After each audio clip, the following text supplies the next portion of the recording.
बानी पीटीआई की हिदायत पर तहरीक इंसाफ का मरकज और पंजाब में ऑपोजिशन में बैठने का फैसला। पार्टी रहनुमा बैरिस्टर सैफ का ऐलान, कहा बानी पीटीआई की हिदायत पर सियासी जमातों से राबते कर रहे हैं।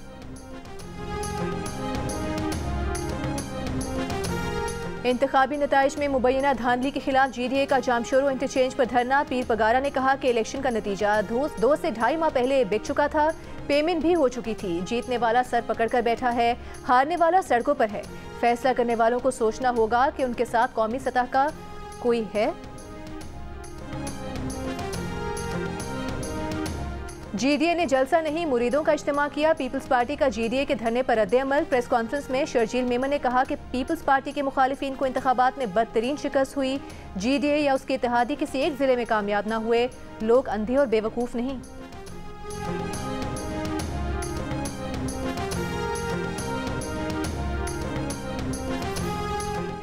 इंतखाबी नताइज में शिकस्त के खिलाफ तहरीक इंसाफ के रहनुमाओं और उम्मीदवारों की प्रेस कॉन्फ्रेंस। सलमान अकरम राजा ने कहा कि इंतखाबी नताइज को रात के अंधेरे में तब्दील कर दिया गया। ये महज इंतखाबी फ्रॉड नहीं बल्कि जमहूरियत पर हमला है। पार्टी रहनुमाओं का कराची में मैंडेट छीने जाने का इल्जाम। 19 सीटें जीतने का दावा, कहा मुत्तहिदा तो 5वें नंबर पर थी।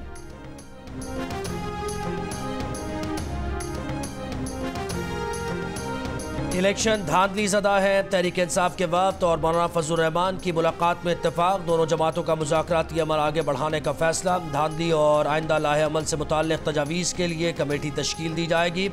जल्द दोनों जमातों के रहनुमा मुलाकात करेंगे। ज़राए के मुताबिक गुज़श्ता रोज़ की मुलाकात में पार्लियामान के अंदर और बाहर मुश्तरका सियासी जिद्दोजहद पर इत्तेफाक हुआ। पीटीआई ने वज़ारत उज़्मा के लिए उम्मीदवार के लिए वोट भी मांगा। दूसरी जानिब तहरीक इंसाफ का वफ्द आज रात जमात इस्लामी के वफ्द से इस्लामाबाद में मुलाकात करेगा। तहरीक इंसाफ के वफ्द की कौमी वतन पार्टी के चेयरमैन आफ्ताब शेरपाव से भी मुलाकात।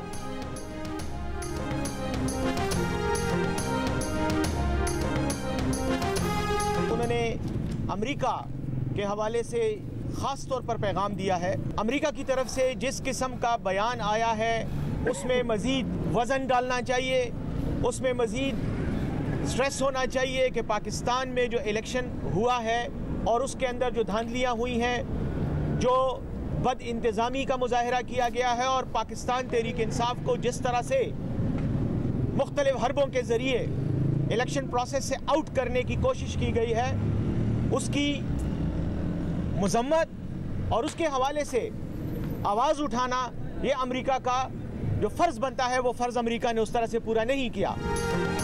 अमेरिका से नहीं, अपने इलेक्शन कमीशन और अदालती निज़ाम से इंसाफ के तलबगार हैं। असद कैसर की बैरिस्टर सैफ के बयान पर वजाहत, कहा गुज़िश्ता रोज़ की मीडिया से गुफ्तगू को सियाक व सबाक से हटकर पेश किया गया, जिसका गलत तासुर लिया जा रहा है। कहा इंतखाबी नताइज पर एतराज़ात हैं, किसी गैर मुल्की इंतखाबात समेत दाखिली मामलात में मुदाखलत और बयान के हक में नहीं हैं।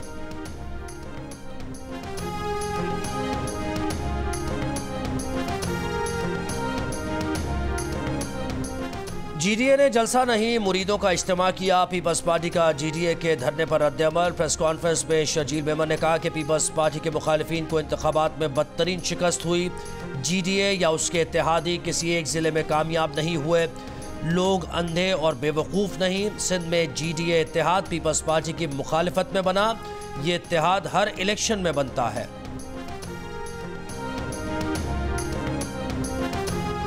आम इंतखाबात के बाद नताइज में ताख़ीर और मुबैना धांधली के खिलाफ सिंध, बलोचिस्तान, केपी में एहतजाज। कराची में जमात इस्लामी के शहर में मुख्तलिफ इलाकों में मुजाहरे। JUI का मटियारी, घोटकी, सखर, कंदकोट और ओबाड़ों में धरना और एहतजाज। कौमी शाहराहों पर धरने से सिंध, पंजाब, बलोचिस्तान की ट्रैफिक मुअत्तल हो गई। बलोचिस्तान में जिला कॉम्प्लेक्स चमन के सामने ANP और PB 50 किला अब्दुल्ला में DC के दफ्तर के बाहर JUI का धरना 9वें रोज़ में दाखिल। NA 253 पर PTI, PB 10 डेरा बुगटी में जमहूरी वतन पार्टी और PB 14 नसीराबाद में पीपल्स पार्टी का RO ऑफिस के सामने एहतजाजी धरना। शिमाली वजीरिस्तान NH 40 में 7 रोज से जारी PTI के एहतजाज के बायस मीरानशाह दत्ताखेल, मीरानशाह बन्नू और मीरानशाह रज़मकरोट बंद हो गई।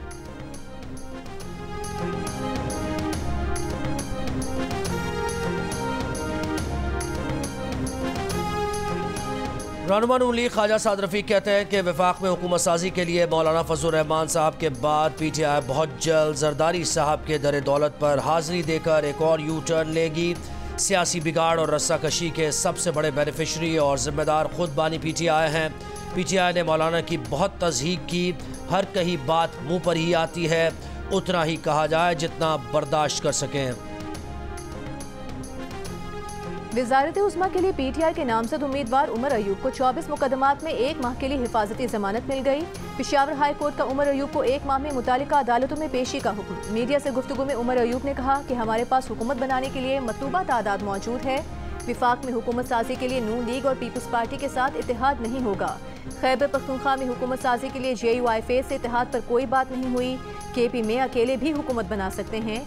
हुकूमत बनाने के बाद जेलों से पार्टी के अफराद को रिहा करवाएंगे।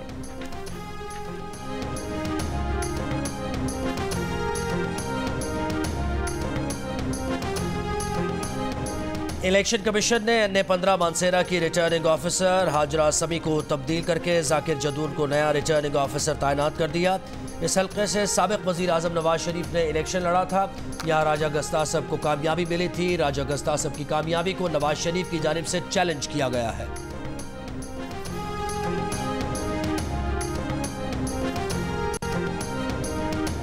इलेक्शन कमीशन ने NA-265 पेशीन से मौलाना फजल रहमान, NA-260 नोशकी से उस्मान बादीनी, NA-261 कलात से अब्दुल गफूर हैदरी, NA-264 कोयटा से जमाल रेसानी और NA-262 कोयटा से आदिल खान बाजई की कामयाबी के नोटिफिकेशन जारी कर दिए।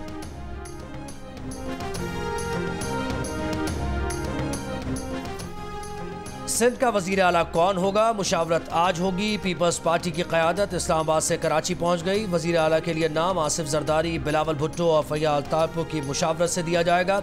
मुराद अली शाह वज़ीर आला सिंध के ओहदे के लिए मजबूत उम्मीदवार हैं। नून लीग और पीपल्स पार्टी की कोऑर्डिनेशन कमेटीज का आज होने वाला इजलास मुलतवी। इजलास में हुकूमत साजी के मामलात को हतमी शक्ल दिए जानी थी।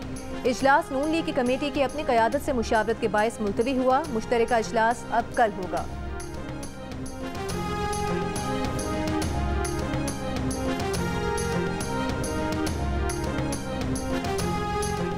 कौमी असम्बली का स्पीकर कौन होगा? चेयरमैन सेनेट का ओहदा किसे मिलेगा? नून लीग और PP में बातचीत जारी। ज़राए के मुताबिक पीपल्स पार्टी ने नून लीग से स्पीकर का ओहदा मांग लिया।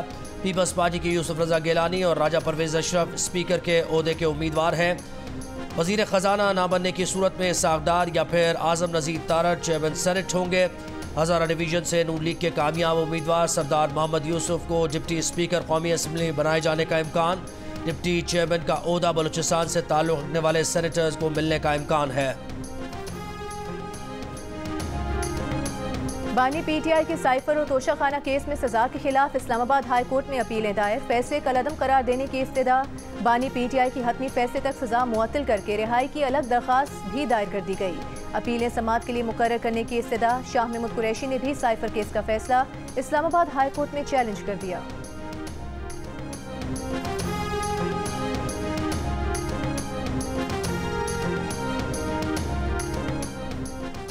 8 फरवरी के इंतखाबात कल आदम करार देने की दरख्वास्त समाअत के लिए मुकर्रर। चीफ जस्टिस काजी फायजीसा की सरबराही में 3 रुकनी बेंच 19 फरवरी को समाअत करेगा। जस्टिस मोहम्मद अली मजहर और जस्टिस मुसर्रत हिलाली बेंच का हिस्सा होंगे। शहरी अली खान ने इंतखाबात में धांधली की बुनियाद पर दोबारा इंतखाबात की इस्तदा की है। पाकिस्तान के इंतखाबात में मुबैना धांधली के इल्जामात पर व्हाइट हाउस का फिर इजहार तशवीश। तर्जुमान अमरीकी नेशनल सिक्योरिटी काउंसिल जॉन किर्बी ने कहा कि रिपोर्ट्स में सुना है कि डराने धमकाने, वोटर्स को दबाने, इस किस्म की चीज़ें हैं। हम इसे बहुत करीब से देख रहे हैं। बैनुल अक़वामी मॉनिटर भी देख रहे हैं।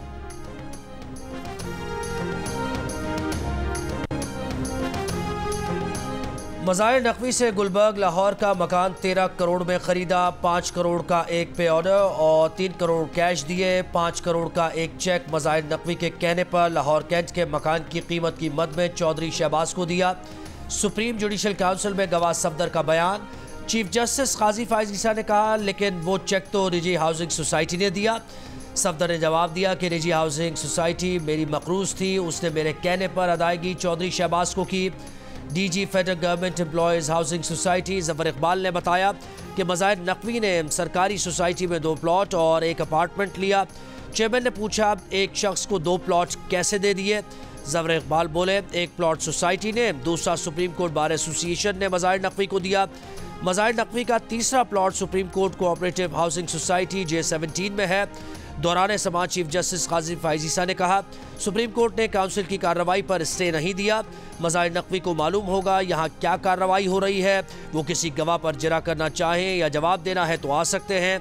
मज़ीद कार्रवाई गैर मुअय्यना मुद्दत तक मुलतवी कर दी गई। और मुस्तफ़ा कमाल ने भी सीटें छीनी जाने का नारा लगा दिया। प्रेस कॉन्फ्रेंस में कहा कि मुत्तहिदा की सीटें छीनी गई हैं। कराची में 18 सीटें थीं। PTI पर तनकीद, कहा इन्होंने कौन से ऐसे काम किए थे कि इन्हें वोट पड़ता। खालिद मकबूल ने कहा कि अपने मैंडेट की हिफाजत करना जानते हैं, अब तक बर्दाश्त कर रहे हैं, लेकिन बात आगे बढ़ी तो बात आगे बढ़ाएंगे।